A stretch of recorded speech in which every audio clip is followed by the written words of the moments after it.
Now, I'm sure you've all seen the exchange between Patrick Christys and former Labour Special Advisor John McTernan a couple of nights ago about farmers going on protest next week. Here's a reminder. You would do to farmers what Margaret Thatcher did to miners, which was, and she used very heavy-handed police tactics, followed by what? Putting them out of business. If people are so upset that they want to go on the streets and spray slurry on them, then we don't need the small farmers. The small farmers, he said. Well, chief advisor to former Prime Minister Boris Johnson, Dominic Cummings, remember him? Well, he went on X, on Twitter, to speak out on behalf of the farmers. He told them to ignore the National Farmers Union, ignore the police and unite. Well, let's talk to farmer Ollie Richards. Ollie Richards, morning to you.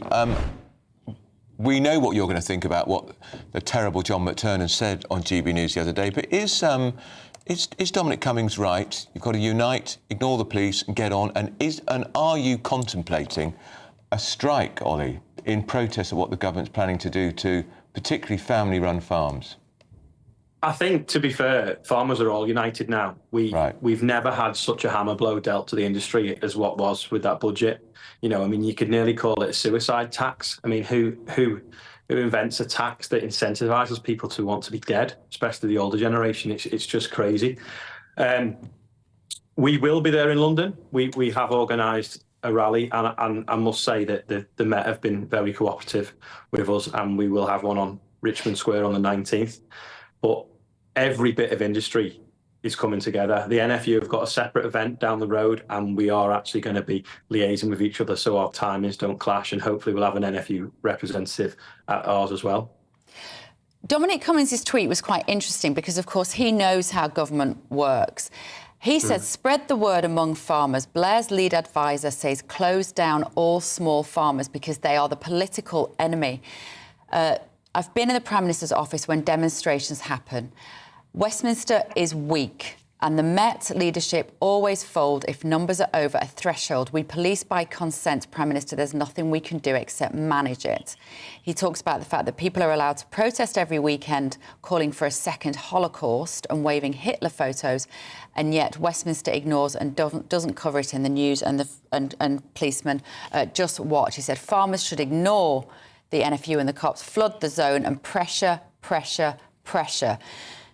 Is that what you're hoping to achieve, Ollie? Pressure that they will listen to you? No. So we want this to land well with the public, to realise the plight and what this budget has damaged us with, so that when there is future action, they'll understand why. We just can't believe where Labour got some of their sums from in that budget. We just don't really get it. So there is talk of a first strike by farmers. If that was the case, how would that manifest itself, Ollie? Yeah, so there's a group of farmers in Wales now organising a strike. I think they may have jumped the gun slightly because we've obviously got this big event on the 19th. Where we've got the world press coming too. So we need to land the reasons why we're unhappy about this budget.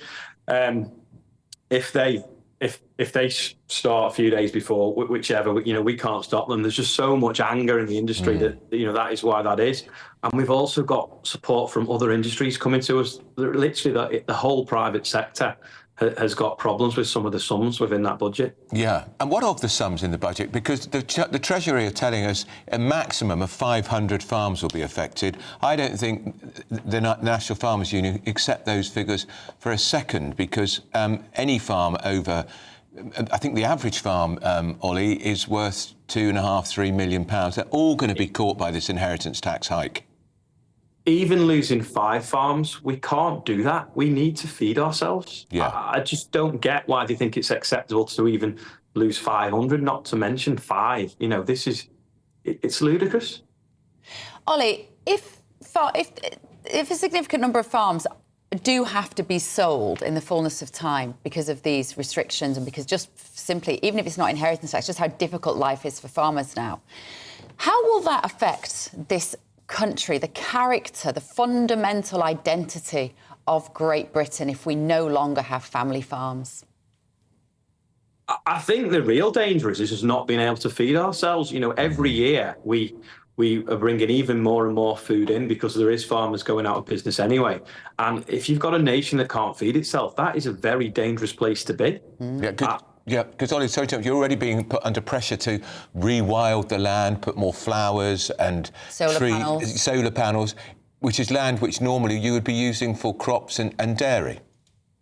Yeah, I mean, what the government doesn't seem to have realised is who carries the risk within agriculture, and it's us right at the bottom. If they need more tax to pay for the NHS or to pay to fix potholes, then they should have gone to the top where the money is. I mean, you've got to have your breakfast before you drive around a pothole anyway. It's just madness. Yeah. Do you think they've got this old-fashioned view that farmers are all rich landed gentry?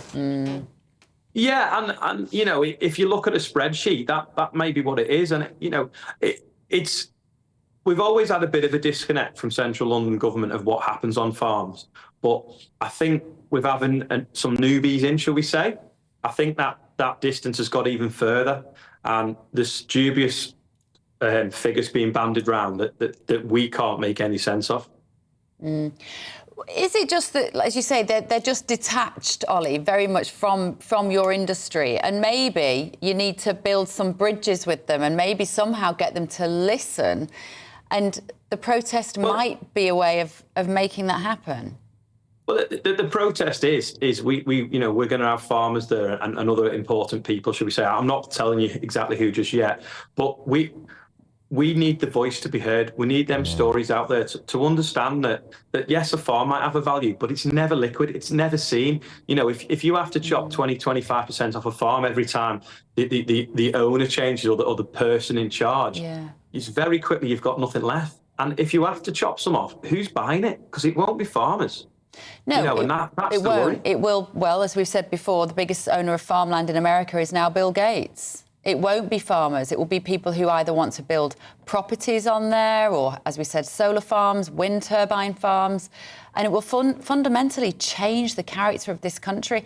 And, of course, Ollie, if we're not growing our own food, where are we going to get it from?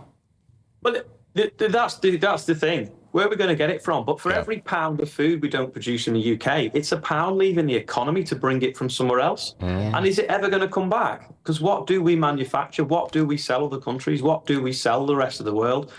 I can't really think of much at the moment. There isn't much industry at the moment thriving that we're exporting. And if you think of the country as a pot of money, and every time you've got to take some out to feed yourself, eventually that pot's empty unless we can refill it. And why are we doing that when we can home grow it? Ollie, and what's the joined-up thinking here? Because we had the Prime Minister yesterday banging on about how he's going to have even more onerous climate change targets, 81% emissions cut by 2035. And he's told us, of course, we're going to have to eat much less meat and fewer dairy products. That's another nail in the coffin of the farming industry. Yeah, so the UK has some very productive farmland, but it also has a lot of hillside and non-productive farmland that only really grows grass. We can't eat grass. We can't digest it, but we can turn it into a protein that we can eat, whether it's sheep meat, beef, or anything like that. And even dairy, with the highest protein drink you can get. The short-sightedness is unbelievable. It is a short-sightedness, You're absolutely right. Ollie, thank you for hanging around. I'm glad we managed to do that in two parts. Farmer there, Ollie Richards, and we'll see you next week in London.